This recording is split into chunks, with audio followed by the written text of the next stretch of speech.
Let's look at this exciting development. Of course, with right strategy, we can defeat banditry. We can defeat insecurity. We can defeat Fulani military. I think that best explain the reason of a video I will allow you watch shortly. Of course, a moment a Fulani bandit leader was caught on camera begging federal government, pleading for pardon. But I would say the right thing to do is to surrender and get prosecuted. But this couldn't have happened if not for the effort of the armed forces that are already giving them hits. Because I understand that for the bandit to start asking for negotiation, of course, it goes to show that actually he is not getting it easy. And that is why we have been encouraging government through the armed forces that you don't negotiate with bandits. That the only known strategy to defeat them is the language of force. That the best the government could do under the current circumstance is to acquire monopoly of currency power, smoke them out of their hiding places, set them running, and bring them to justice. I will allow you watch the video shortly, but let me quickly say that more so as it behoves of federal government, the state governments, the local government to protect lives and property, just as the Constitution says in Section 14, Section 2B of 1999 Constitution as amended, that the welfare of the people and their security shall be the primary purpose of governance. More so as the president, the governors have taken an oath to protect lives and property. Before we watch the video shortly, let us look at about two other areas of success against crime and criminality, against banditry. Of course, this one is coming from Delta States. It comes from a Twitter handle that goes by the name of Military News Nigeria. It's saying Nigerian Army troops of 181 Amphibious Battalion killed 2 suspected kidnappers in a Northeast local government area of Delta State and seized AK-47 rifle. Of course, and magazines, talking about 42 rounds of ammunition seized. I think this is a welcome development. You can recall that we don't waste time in bringing you up to speed with any area of success against banditry, against kidnapping, against crime and criminality, because it's something that we all together must unite to defeat. But again, we watch the video shortly, but let me quickly bring you this one. Of course, this one is coming from Sahara Reporters. It's saying Nigerian Army keys transporter moving catch of weapons into Kwara community, recovers AK-47 rifles in sack. Equally a welcome development, because if this weapon had gone to the bandits, no one could imagine the level of destruction of lives and property that could bring. So each time we see success against banditry, against Fulani military, I think we don't waste time in bringing it to your knowledge. But before I go further, it's good we allow you to watch the video. But as you watch the video, let us get your thoughts. What are you saying about this? What is your thinking? Because for me, in my own opinion, if the bandit is not getting it easy, they will start asking for negotiation. They will start asking for pardon. But when they are having upper hand, I don't think they will speak in this manner they are speaking. Surprisingly, we are seeing a Fulani man speaking in English language. But just quickly watch and get a sense of what we are discussing here. We'll come back to further this conversation. If you see the Fulani, the Nigeria all is the House of Fulani, not the one value. For instance, look at last week, vigilante group to come my area to follow my cow and sheep to go. There is no reason here. You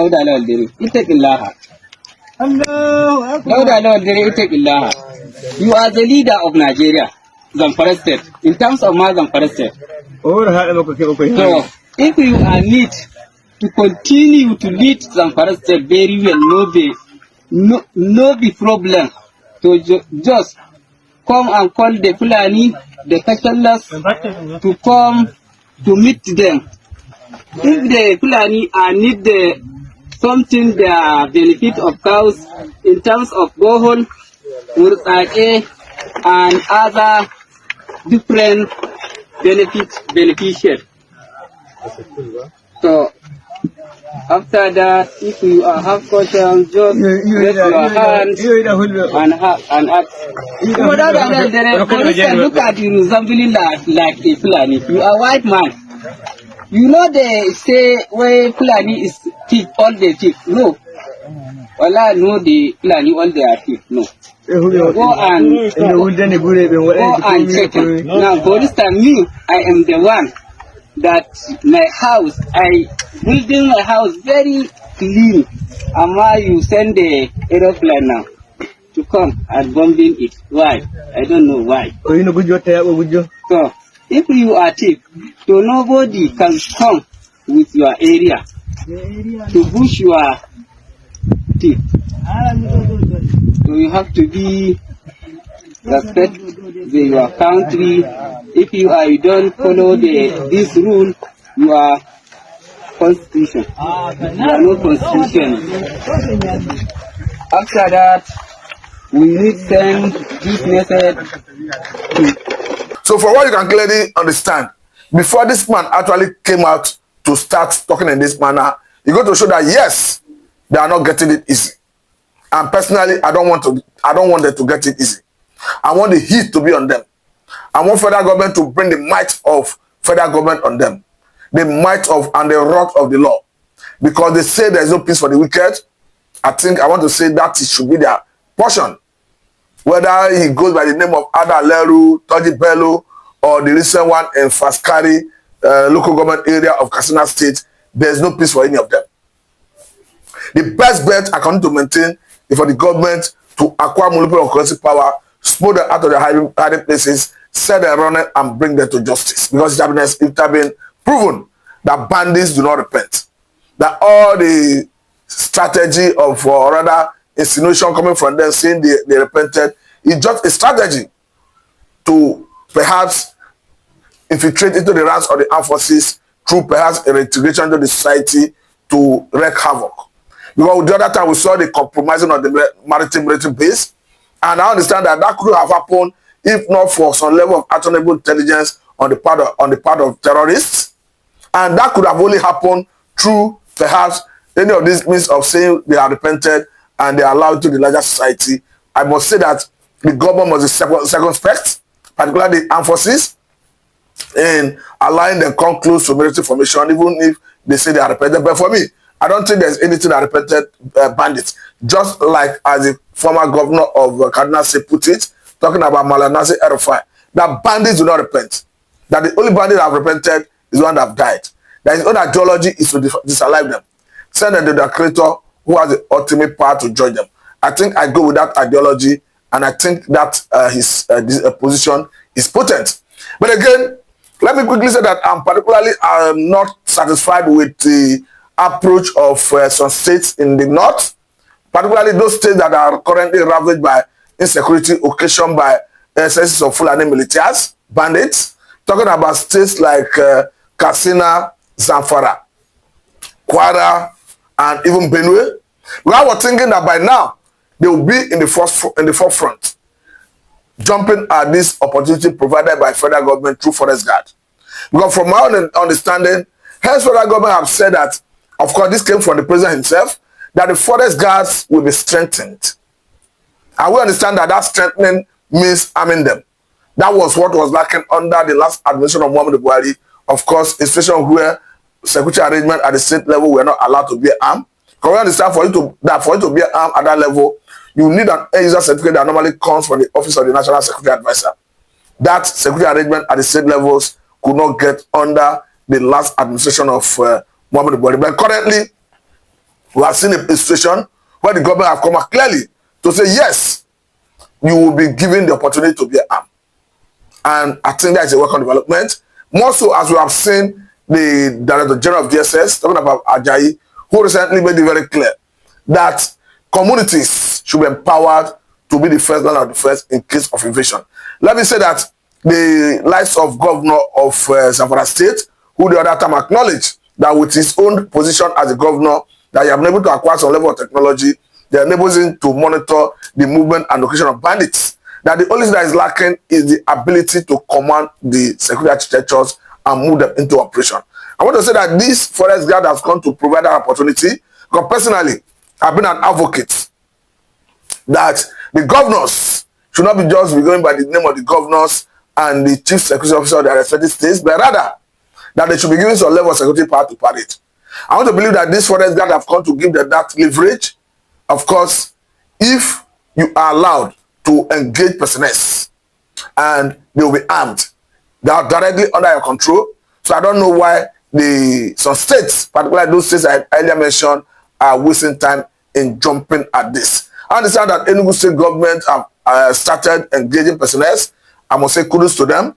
We are waiting to see some of our government doing that, because I must say that this negotiation with bandits, it doesn't matter the opinion of Sheikh Gumi, is not sustainable. And I want to believe that this is perhaps the reason even the Sheikh Gumi recently started lamenting and calling on federal government to treat bandits the same way they treated, of course, Niger Delta militants. The reason may not be unconnected with the serious offensive against the bandits. And I must say that the government must continue and sustain that tempo, because as far as I'm concerned, bandits do not deserve peace for any moment. These are people who have no regard for human life, who have no respect for sanctity of life. As far as I'm concerned, life is sacrosanct, because as humans, we know what it takes to create life. The only thing that happens after them is for somebody to come back to life is at the mercy of God, and it is always in exceptional cases. So that is why the government at all level must do everything within the ambit of the law to protect life and property. More so, as the constitution are given them the responsibility to do so. But let me quickly say that not that stakeholders beyond the idea of negotiation must rise to the occasion to do the needful, particularly in the angle where issue of banditry, terrorism is taking ideological point of view. We understand that currently it is already established that Boko Haram means Western education is sin. So I begin to ask, how did we get here? When we have the likes of Sheikh Gumi, who of course have a moral burden to educate the children from the crowd in the north to know the right path of life, because I understand that Islam does not teach and preach what Boko Haram does. So where did the northern elements get it wrong? In the presence of the Sheikh Gumi, why that the likes of Sheikh Gumi could not educate their children from the cradle for them to know that Western education is not a sin? But for me, it is part of the problem I have in this country. If the children grow up in the wild without parental care, societal care, they will be vulnerable to be recruited, to be radicalized, and made bandits, terrorists, as the case may be. And it's part of the consequence of what we currently face. That is why, whether I would like it or not, the northern leaders must go back to the drawing board. I understand that the Jonathan government was already showing that part when he started building evangelistic schools in almost every part of northern Nigeria. But unfortunately, Jonathan was offset out of office, and as you have it, Ibuari came in and jettisoned the idea.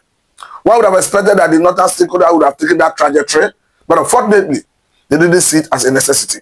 Because one thing is certain, if they give their children Western education, they will be building the human capital of the region. And that will ultimately enable them to contribute meaningfully to Nigerian economy, instead of waiting for money at the end of every month through federal allocation to be shared, and that is all they know about revenue. Because as far as I'm concerned, North is the highest beneficiary of the current fraudulent status quo of Nigeria. That is why every attempt to tinker with the current fraudulent status quo is always being resisted by the same northern people. As far as I'm concerned, the governments of the northern states, talking about the governors, must be ready to do the right thing. One, fight the bandits who are already radicalized and win them. The ones that can be arrested should be arrested and prosecuted to act as a deterrent to others. The one that should be neutralized in the battlefield should be neutralized in the battlefield to act as a deterrent to others. Then the ones that are just being given battle, the ones that are in their cradles, should get the proper norms of the society, should not be allowed to grow in the wild. For bandits, terrorists, Boko Haram, ISWAP members, and sanitary members to start writing their own value system into the children. But at some point in the north, we have a situation where children were already being used for suicide bombing. I must say it's a dangerous trend.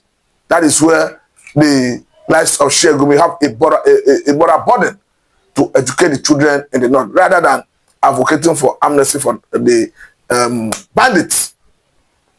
Because bandits, as far as I'm concerned, do not deserve any mercy.